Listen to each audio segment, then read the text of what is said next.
como um psicanalista reconhecido. Isso demorou alguns anos.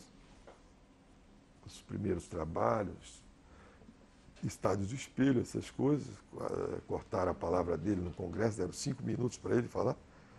E ele, então, vai fazendo um caminho dentro da IPA, teorizando, dando seminários, e começa a querer mexer no estatuto da formação do psicanalista. A crise nas instituições psicanalísticas diz respeito à questão da formação do psicanalista. Então, Lacan, nessa época, em 53, já havia teorizado o simbólico, real e imaginário, algumas coisas iniciais, já marcando uma diferença à teoria que comparecia na Internacional. E, nessa época, ele, então, começa a mostrar o delineamento daquilo que seria mais ético no que diz respeito à formação do analista. A questão da formação do analista, então, começa a ser delineada a partir desse texto, e logo depois ele vai dizer: o inconsciente é estruturado como uma linguagem. Ele vai, com isso, resgatando os textos originários da Carta 52 de Freud, pegando os textos básicos e mostrando que nós deveríamos resgatar o valor da palavra. Então, o inconsciente é estruturado como uma linguagem, a partir dos mecanismos das metáforas e das metonímias. Começa, então, a cooptar alguns colegas, alguns membros, no sentido de escrever novas razões para se estabelecer a formação do psicanalista.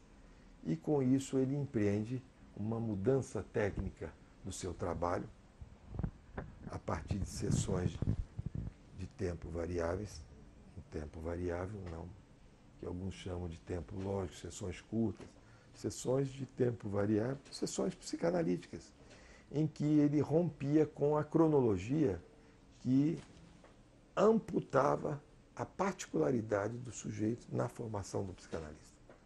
Quer dizer, na medida em que eu tenho normas, regras pré-estabelecidas, eu me contraponho à genuidade, genuinidade, o genuíno, o originário que vai brotar.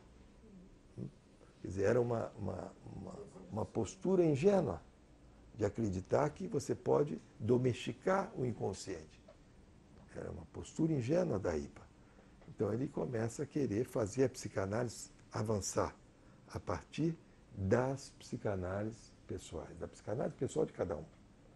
E começa então a introduzir esse elemento, e isso começava a entrar em desacordo com o previsível, o acomodado que o Estatuto nos oferece. Não é?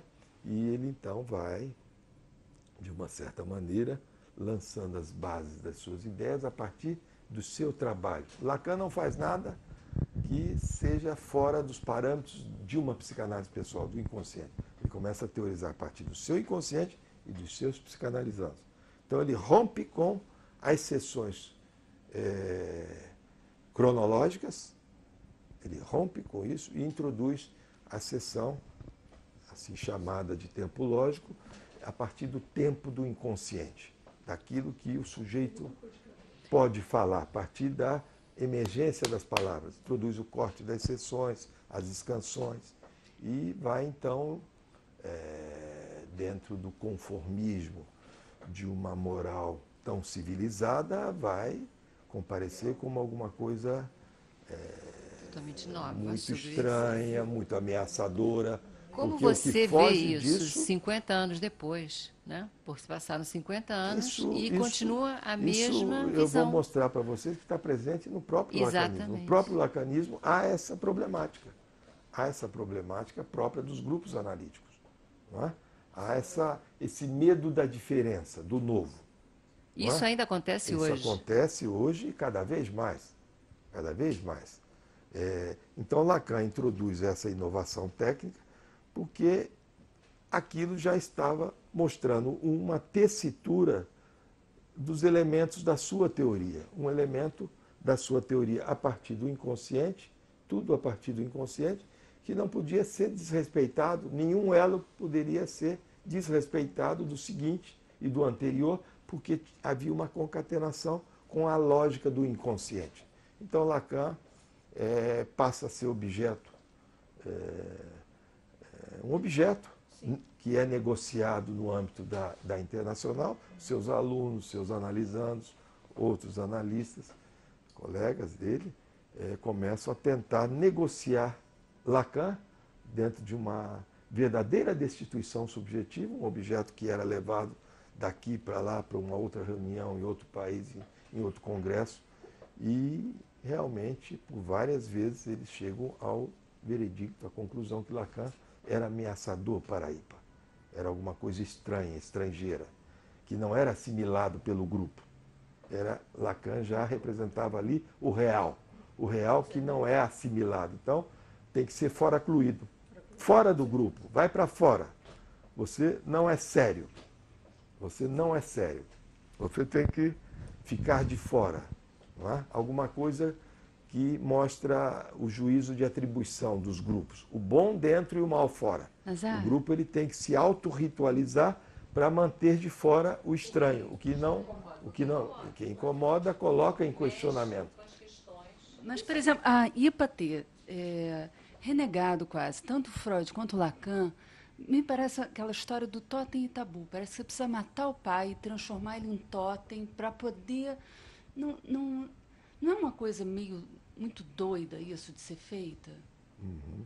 Veja bem, eu fiz uma conferência na França há pouco tempo, uma coisa pequena, num congresso, e isso vai sair num texto. Eu digo sempre que a IPA teve a dignidade de inventar Jacques Lacan. Foi a IPA que inventou o fenômeno Jacques Lacan. A IPA, ela tanto recusou, sem saber, ao recusar, ela nomeou o fenômeno Jacques Lacan.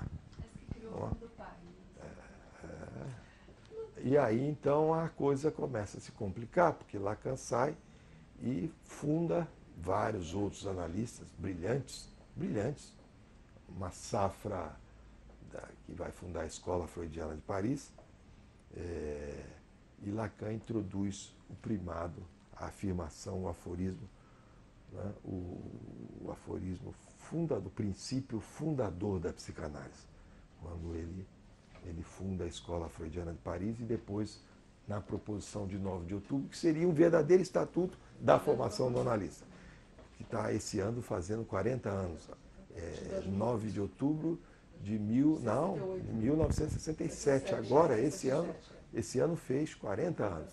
Então, veja bem, Lacan funda a Escola Freudiana e vai colocar em questão, como questão, a formação do analista. Como se dissesse assim, a formação do psicanalista só pode ser abordada como uma questão. O que é uma questão?